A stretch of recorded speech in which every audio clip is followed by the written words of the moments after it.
മതസൗഹാർദ്ദത്തിൻ്റെ കഥകൾ പറഞ്ഞ റിയൽ സ്റ്റോറികൾ ഒരുപാട് നമ്മൾ കണ്ടിട്ടുണ്ട്.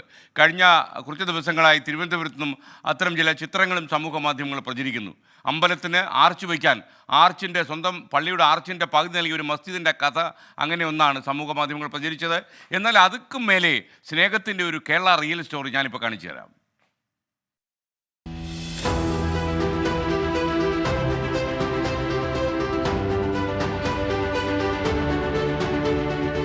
വെഞ്ഞാറമൂട് മേലെ കുറ്റിമൂട്ടിലെ ശ്രീ ചാമുണ്ഡി ക്ഷേത്രം പുതുക്കി പണിതപ്പോൾ ആർച്ച് സ്ഥാപിക്കാൻ സ്ഥലമില്ലായിരുന്നു. തൊട്ടടുത്തെ പാറയിൽ മസ്ജിദാണ് തങ്ങൾ സ്ഥാപിച്ച ആർച്ച് പകുത്തു നൽകി മാതൃകയായത്. സംഭവം സമൂഹ മാധ്യമങ്ങളിൽ വൈറൽ. പക്ഷെ വൈറലായ ഈ കഥ മാത്രമല്ല തലസ്ഥാന ജില്ലയ്ക്ക് പറയാനുള്ളത്. ഇവിടുന്ന് 35 കിലോമീറ്റർ അപ്പുറത്ത് ഇടിഞ്ഞാറിനുമുണ്ട് പറയാൻ ഒരു മതസൗഹാർദ്ദത്തിൻ്റെ കഥ.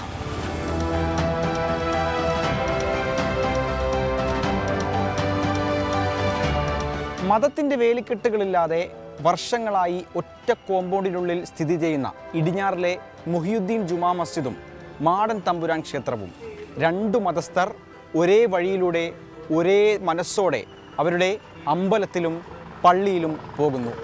മുഹിയുദ്ദീൻ ജുമാ മസ്ജിദും മാടൻ തമ്പുരാൻ ക്ഷേത്രവും ഒരു പ്രതീകമാണ്. പരസ്പര സ്നേഹവും സഹകരണവും പ്രകടം. മതത്തിൻ്റെ പേരിൽ തർക്കങ്ങളോ മറ്റു പ്രശ്നങ്ങളോ ഇല്ല. ക്ഷേത്രത്തിലെ അന്നദാന ചടങ്ങുകളിൽ മസ്ജിദും നബിദിനം ഉൾപ്പെടെയുള്ള ചടങ്ങുകളിൽ ക്ഷേത്രവും പങ്കുചേരുന്നു. അങ്ങോട്ടും ഇങ്ങോട്ടും നമ്മൾ നല്ല സഹകരണമാണ്. അങ്ങോട്ടും ഇങ്ങോട്ടും നമ്മൾ നബിദിനത്തിന് തന്നെ ഇവർ അങ്ങോട്ട് സഹകരിക്കും, ഉത്സവത്തിന് ഇങ്ങോട്ട് സഹകരിക്കും. പിന്നെ ബാങ്ക് വിളിക്കുന്ന സമയത്ത് അവർ കുറച്ച് നേരത്തേക്ക് നിർത്തിവെക്കും. അങ്ങനെ എല്ലാ നിലയ്ക്കും നല്ല ഇതിലാണ് നമ്മൾ പോകുന്നത്. ഇനി ഇങ്ങനെ പോകണമെന്നാണ് ആഗ്രഹം.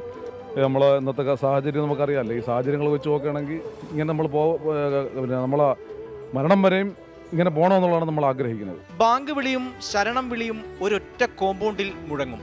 മുഹിയുദ്ദീൻ പള്ളിയിൽ ബാങ്ക് വിളി മുഴങ്ങുമ്പോൾ ക്ഷേത്രത്തിൽ ഭക്തിഗാനം കേൾക്കാം.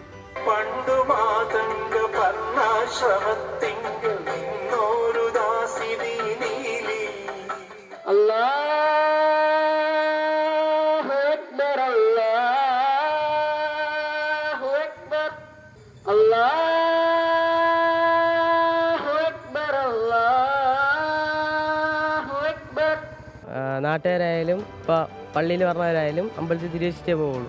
അപ്പോൾ നേരെ തിരിച്ചായാലും അങ്ങനെ ചെയ്യുള്ളൂ, കാണിക്കെട്ടിട്ടേ പോവുള്ളൂ.